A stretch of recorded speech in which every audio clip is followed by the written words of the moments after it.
रहमत आलम हुजूर सल्लल्लाहु अलैहि वसल्लम फरमाते हैं कि जो औरत अपनी खुशी से अपना मेहर माफ़ कर देती है, अल्लाह ताला उससे खुश होता है और मैं उसकी सिफात करूँगा और वह जन्नत में जाएगी। और जिस औरत का मर्द गरीब हो, वह औरत अपने माल से 1 दिरहम भी उस पर खर्च करेगी तो उसको 7,000 दिरहम अल्लाह की राह में खर्च करने का सवाब मिलेगा। इस तरह समझो कि अगर कोई औरत अपने गरीब शोहर पर अपने माल से 1 रुपया खर्च करे तो उसको 7,000 रुपया खर्च करने का सवाब मिलेगा। और जब कोई बीवी अपने घर में झाड़ू देती है तो उसको काबे शरीफ में झाड़ू देने के बराबर सवाब मिलता है। और इरशाद फरमाया हुजूर सल्लल्लाहु अलैहि वसल्लम ने कि जो औरत बिला सख्त मजबूरी के तलाक मांगे उस पर जन्नत की खुशबू हराम है।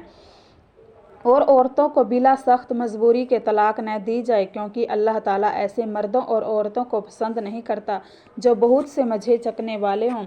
सख्त मजबूरी यह है कि औरत बदकार हो जाए या कोई और ऐसी बात हो जाए कि जिसकी वजह से इत्फाक और निबाह न हो सके तो तलाक देना बहुत अच्छा है। बिला सख्त मजबूरी के तलाक देने से अर्श भी काम जाता है।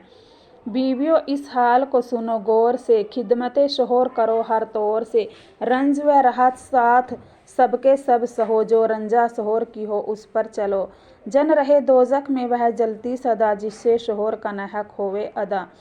ताते शोहर में रहना चाहिए, दुख भी हो हासिल तो सहना चाहिए। हक ने दी है मुस्तफ़ा को यह खबर, जन मेरे शोहर के जो फरमान पर बादे मुर्दन के जन्नत उसको दूँ, साथ तेरी मगफिरत उसकी करूँ। शोहरों को जान से जानो अजीज़, जानो दिल कुर्बां करो ए बदतमीज़।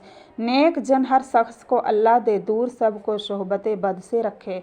अस्सलामु अलैकुम व रहमतुल्लाहि व बरकातुहू।